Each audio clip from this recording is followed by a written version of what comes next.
hürmeti güzel qaqa. Çox sağ.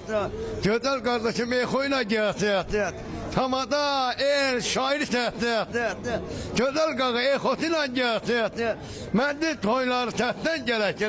Güzel qaqa ekoyla. Xəngələ gəlsin. Bu xəngələ gelsin. Gəlay müşteri. Bizim güzel Gürcü xəngəllər buyura biləsiniz. Güzel. Ha, hər gün burada. Dayı, ama kişi kimi deyəcəm, mənim haqqımda nə deyə bilərsən? Sənə ürəyim qurban, can sağlığı. Allah kliyetin bol bol eləsin. Böyük kardeşine bir yerde.